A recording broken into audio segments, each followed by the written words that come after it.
Day one of the Republican National Convention, and the main headline grabber has been not party politics, but Tropical Storm Isaac that's blown the convention off course. The windy weather outside, just a taster of the storm that's passing offshore and heading further up the Gulf Coast. Inside, the events of the day were rather more subdued. And called to order. The convention was formally opened and then immediately adjourned until tomorrow.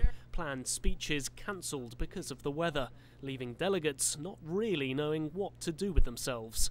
But now the real worry is Tropical Storm Isaac could overshadow the whole week, putting Mitt Romney and his chance to shine in the shade, something many here are conscious of.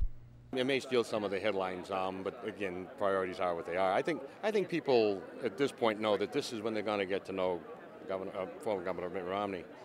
So I think that it'll get enough coverage in press, and people will have enough opportunity to see him. It's a major story when you have a hurricane like that because it endangers lives, and we're here not endangering anybody's life. We're here celebrating. Depends on the mainstream media, because when it comes to politics, this is what they're going to concentrate on. The storm, I don't know. It depends on how hard it hits Louisiana. But the tropical storm isn't the only thing that Mitt Romney will need to overcome this week. He'll also need to convince those undecided voters that he is the man that they want to choose come November's election. And to do that, he'll have to prove himself as capable, competent, and able to connect with people.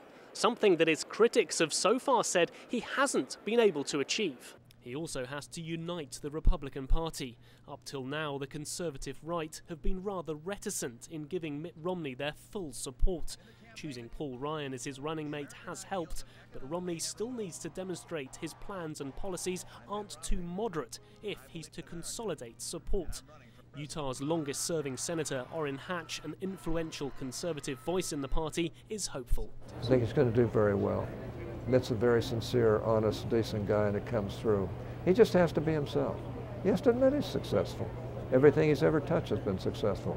And he wants to touch this country, and he will be successful, I guarantee it. And then there's the controversial and dividing issue of China.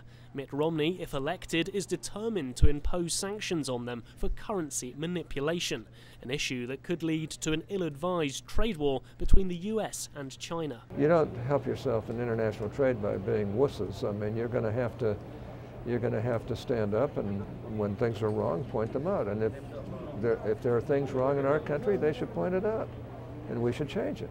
Well, same thing in China. The real work starts tomorrow, a day late and now somewhat condensed. 4 days of business squeezed into 3. But the weather and the threat it poses to the state of Louisiana could still blow away Mitt's moment in the spotlight and the Republicans' hoped-for publicity. Nick Harper, Channel News Asia, Tampa, Florida.